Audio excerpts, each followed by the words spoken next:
Hello everyone, I'm Salim Kikeke. Welcome to Focus on Africa. Our top stories. The shifting landscape of South African politics. Can the opposition Democratic Alliance survive the resignation of its first black leader, Mmusi Maimane? The man behind the protests. The BBC gets the first interview with Muhammad Ali, whose viral videos have sparked demonstrations in Egypt against the government of President Sisi. If I stop now, he'll finish them off. He'll finish off future generations. We can't ever give up. We started this journey, now we have to finish it. Also in the program, crossing the continent at high speed. How the Russia-Africa summit in Sochi has led to plans for a Trans-Africa railway. And in sports, today sees the turn of the Europa League as Arsenal hope to turn their fortunes around at the Emirates after their loss earlier in the week.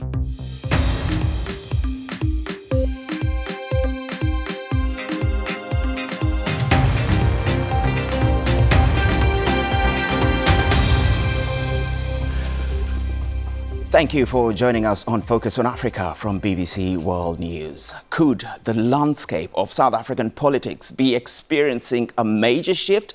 It seems as if factional fighting in the main opposition Democratic Alliance is coming to a head. Barely 24 hours after resigning as the first black leader of the DA, Mmusi Maimane has announced that he is quitting the party and parliament. And that follows the resignation last week of Johannesburg DA Mayor Herman Mashaba. The BBC's Milton Nkosi has more. The resignation of Mmusi Maimane as a member of South Africa's main opposition Democratic Alliance shows that the party is in deep crisis. He resigned on Wednesday as the DA's first black leader, but said he would remain a party member of parliament. Over the past few months, it's become more and more clear to me that there does exist a few within the DA who do not see eye to eye with me. I don't share the vision for the party and the direction it was taking. There have been several months of consistent and a coordinated attack on me and my leadership to ensure that this project failed or I failed. And therefore it is with great sadness that in order to continue this fight for the vision I strongly believe in the country I so dearly love, I will today step down as leader of the DA. Less than 24 hours later, he has stepped down from parliament as well. Mr. Maimane's resignation comes just a few days after Herman Mashaba resigned as mayor of Johannesburg and from the party. Mr. Maimane stood side by side with him and called him my hero. Mr. Mashaba's resignation was sparked by the election of the DA's former leader, Helen Zille, over the weekend to one of the party's most powerful positions as chair of the Federal Council. Some say her return has been like a hurricane, which is still tearing the DA apart. It wasn't that long ago when Ms. Zille introduced her protégé to jubilant party supporters. Observers say by trying to regain the support of a small minority of conservatives in the party, the DA is alienating the majority of black voters who are critical for its survival. There is a good chance that a splinter party may emerge from this week's high-stakes political drama. Milton Nkosi, BBC News, Johannesburg. Now let's bring in Sanusha Naidu, a political analyst from the Institute for Global Dialogue. She is in Cape Town. Nice to see you, Sanusha. So effectively, South Africa's main opposition party does not have a leader. Can this party survive? Good evening and thank you for the invitation. I think at the moment the party is in very disarray. It's messy, it's in tatters.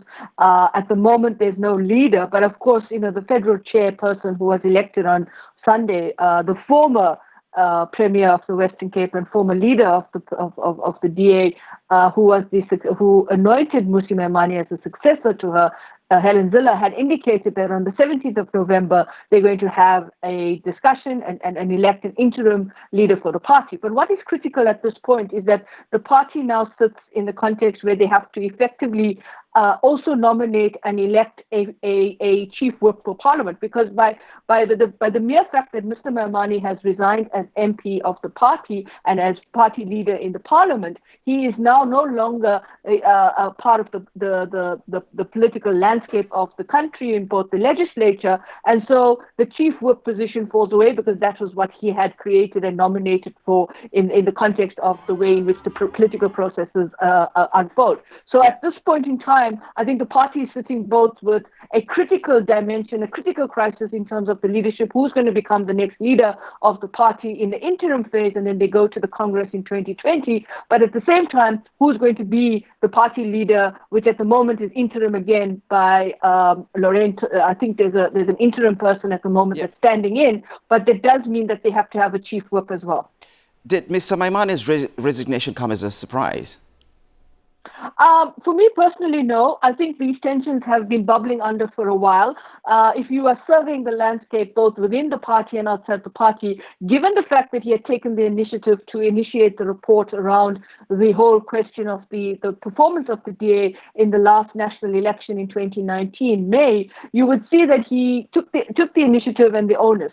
But at the same time, there was definitely an attempt to displace him and push him out of the party. And of course, with the election of Helen Zille, I'm not saying that there's a causal relationship here, but what we had increasingly seen in the party is a intolerance for other voices to emerge.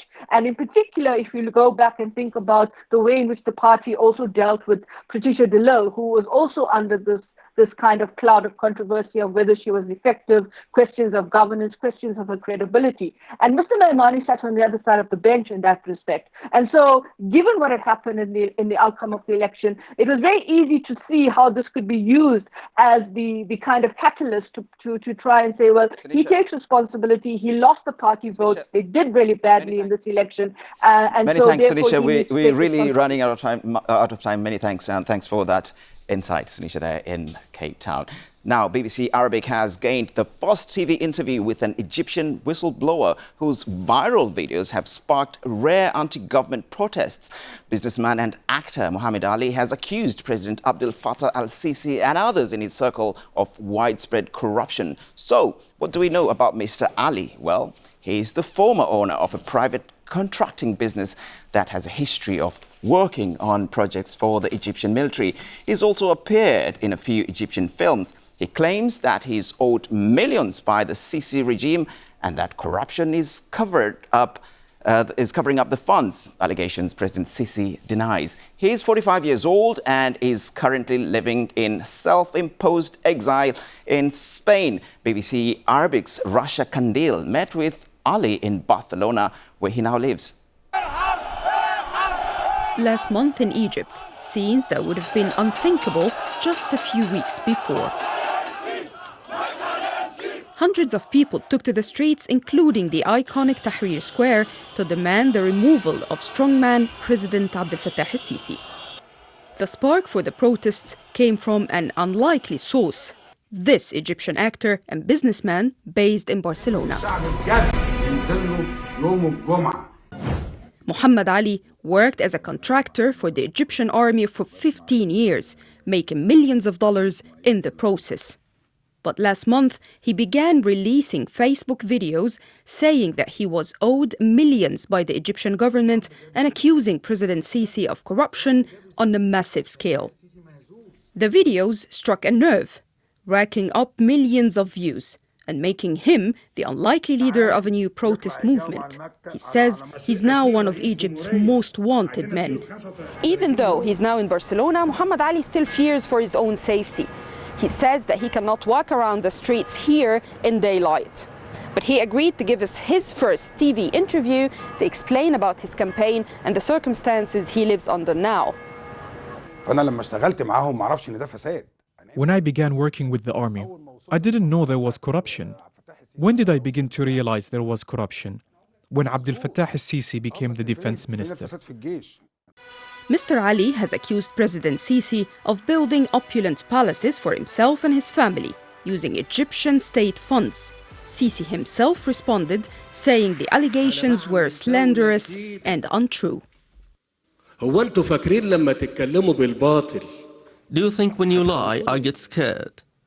Yes, I am building presidential palaces and I will build more. But I don't build them for me, they are for Egypt. But the protests have come with a price. Amnesty International estimates that around 2,300 people, including children, were arrested in the wake of the protests that Ali sparked. Mr. Mohammed, you're safe here in Barcelona and other people are facing jail, they're facing targeting in the streets in Cairo. So how do you feel? What's your responsibility on this? I'm very, very sad about this. But I want to do something about it. And in fact, it makes me want to do more and complete this mission. I never thought it would reach this point. I don't know what to do. So will you stop here? No. If I stop now, he'll finish them off. He'll finish off future generations. We can't ever give up. We started this journey. Now we have to finish it. Muhammad Ali continues to post videos almost daily. He knows that for as long as millions of Egyptians keep watching, he will be a thorn in the establishment's side. Rasha Kandil, BBC News, Barcelona. Let's take a quick look at other stories making the headlines across Africa and the rest of the world. British police say they believe the 39 people found dead in a container on the back of a lorry in southeastern England on Wednesday were Chinese nationals. They say 8 of them were women. The refrigerated container was shipped from Belgium. The Ethiopian activist and media owner Jawar Mohammed has called for calm after protests left 16 people dead. Mr. Jawar told supporters outside his house to clear their barricades. Protests against Ethiopia's Prime Minister Abiy Ahmed broke out on Wednesday after Mr. Jawar said police were trying to remove his bodyguards. Counting continues across Botswana following Wednesday's general election. The Botswana Democratic Party has ruled the country since independence, but other parties are fighting for votes. The final results are expected to be in by Friday.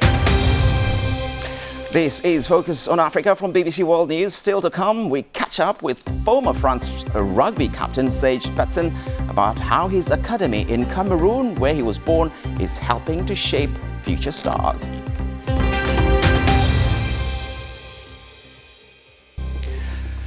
Welcome back. I'm Salim Kikeke and you're watching Focus on Africa from BBC World News. The hearing of a controversial petition to legalize female genital mutilation in Kenya has begun. The case was first filed in July 2017 by a female doctor. Kenya banned the practice in 2011 and also made it illegal to carry out or help someone to procure FGM. The BBC's Rhoda Odhiambo has been following events in Nairobi. Rhoda, so what is the argument?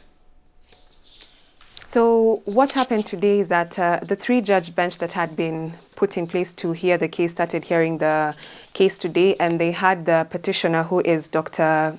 Tatu Kamau, who wants the FGM to be legalized. The board that spearheads the campaign against this harmful cultural practice also disbanded, and she also wants the Anti-FGM Act disbanded. Her major argument is that adult consenting women who are able to decide whether to undergo FGM or not should not be criminalized or harassed or even jailed by the state when they decide to undergo FGM. But during the cross-examination, when Dr. Tatu Kamau, who is not being represented by a lawyer, she conceded that majority of the victims who undergo FGM in Kenya are children and therefore do not have a say in what happens to them before or after the act. And we have also seen the negative effects of female genital mutilation, that it has both physical effects, emotional, and also psychological trauma that happens to young girls and also women who undergo this process. When she says that adult consenting women need to be able to decide what to do with their bodies, one of the respondents actually, when they were presenting their case before the court, said that when these women actually decide to do this, they're not in their right state of mind, basically because of the pressure that they have to undergo. They get pressure from the men who actually are the ones who advocate for this harmful cultural practice, from poverty, because it's also a factor, and also the cultural and the societal pressure. Thank you, Rhoda Odhiambo there in Nairobi for us. Now, President Vladimir Putin has hailed the first ever Russia-Africa summit as opening a new chapter in Russia's relations with African states. The meeting has just finished in the resort city of Sochi. One of the major announcements by Russia on Wednesday was the cancellation of more than $20 billion of Soviet-era debt. On Thursday, Djibouti announced plans to build a railway line to run across Africa with support from Russia. George Ndirangu is in Sochi for us. The Russia-Africa summit finally comes to a close. Over the last 48 hours, Russia's President Vladimir Putin has sat across different African leaders putting pen to paper. Now, one major bit of news that came out was Djibouti, a country with just under 1 million people, but one of the busiest shipping routes in the world. They say, get this, they want to build a railway line all across Africa. We spoke to the chairman of the Djibouti Ports and Free Zone Authority, Abubakar Omar, to give us more. You know, the African continent is the only continent in the world to transport cargo from one coast to the other. You have to go around the continent. You cannot cross. It's costing a lot of money. 8 weeks to go through the Suez Canal or the Cape of Good Hope. Crossing the continent, 7,000 kilometers. We can do it in 72 hours. Now, aside from that, different deals have also been signed. DRC's President Felix Tshisekedi sat across the table from Putin. They will provide state and corporate cloud infrastructure to help DRC with education initiatives. For the West, we have Niger that will now get 12 military aircraft from Russia. And of course, show me the money. Big news coming in is that Russia will wipe clean African debt to the tune of $20 billion. This caused a bit of commotion within Russia, with analysts saying, how could Russia possibly afford this, and knowing very well that they did not have the same financial muscle as other superpowers across the world. A point to note is that this is not the first time that we're seeing debt relief from Russia. They do have a policy on the same and a program that helps with debt relief, and we saw that with the point on Ethiopia. $136 million should be cleaned off. A few years ago, we had Madagascar and Mozambique, both to the tune of over $100 million, something that is not a new phenomenon to Russia. Now, whether these countries will be able to pay, even if they've been given this debt relief now, is something we'll track and make sure we deliver to you. My name is George Ndirango, BBC, Sochi, Russia. You're watching BBC Focus on Africa. It's now time for some sport, and Mimi is here. Mimi. Thank you, Salim. Now, after another great night for English teams in the Champions League on Wednesday, with Chelsea and Liverpool getting wins, today sees the turn of the Europa League with a couple of matches on the way. One of them being Manchester United, who are ahead, playing away to Partizan Belgrade. And Arsenal will be hoping that they can bounce back from their loss to Sheffield United in the English Premier League on Monday night, with many fans unhappy. They're playing Victoria at home at the Emirates, which kicks off shortly. To Nigeria, where the Nigerian Minister for Youth and Sports, Sunday Dare, took to social media to inform the public that he had approved the refund of a payment wrongly given by the athletics world governing body, the IAAF, 2 years ago. BBC Sport Africa's Janine Anthony in Lagos with more.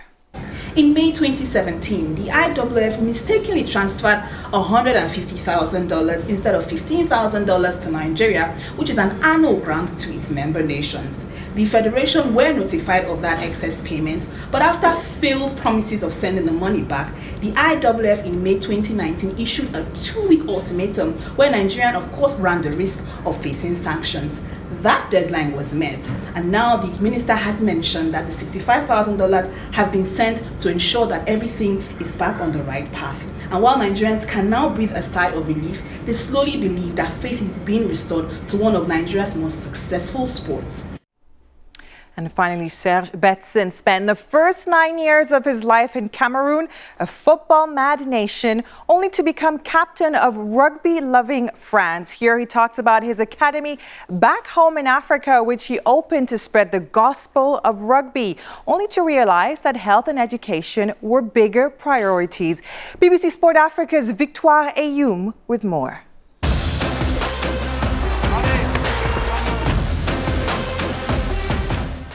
Serge Besten is a big brother to me, a role model. He's like a spiritual father to me. On the pitch, they called him the Scythe. But in retirement, Serge Besten is doing the opposite. He is helping people grow. It's very important to share the idea of everything is possible. If you have a dream, you need to put a strategy in place in order to make this happen. This is for me the strong message I want to share with the young generation. Besten opened his academy in 2004 in Cameroon, the country where he was born. The objective was to teach rugby to underprivileged kids, but soon other priorities became clear. Education and health are the big thing, and so we want to make sure that all our kids are going to school.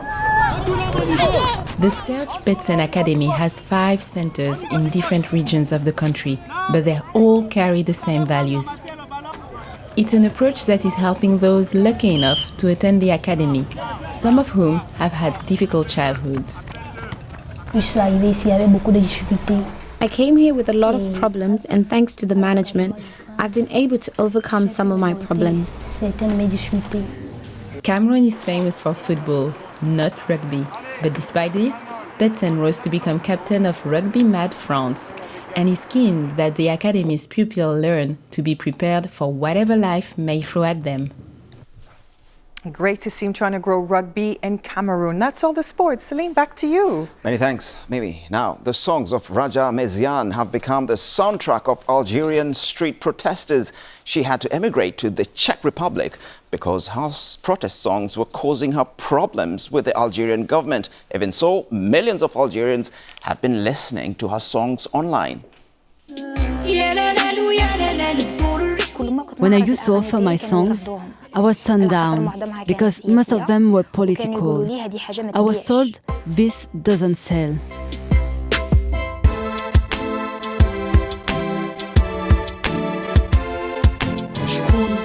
I have many friends in the media who used to tell me, "We love you, we know you are a good person, and we value you." But unfortunately, we receive instructions not to broadcast your songs. I used to receive calls from people trying to blackmail me. Either you sing in support of Bouteflika's 4th term, or you forget a career in Algeria completely. I left my mom, I left my country that I love to death, and I never imagined I would leave, but I had to. I had to. I had to breathe freedom. I had to walk. Sorry. The artist who chooses to be the voice of the people, you strangle them. You bury them. You silence them. Just like the journalist, the blogger, the photographer. If you silence them, they die. They can't live.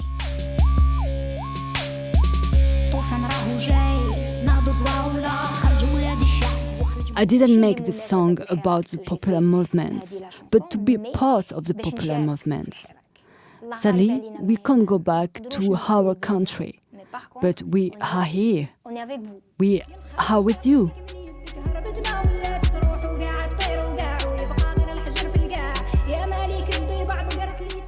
Many young people understand today we are able to change if we learn to listen to each other and respect each other's ideologies and focus on one unique goal.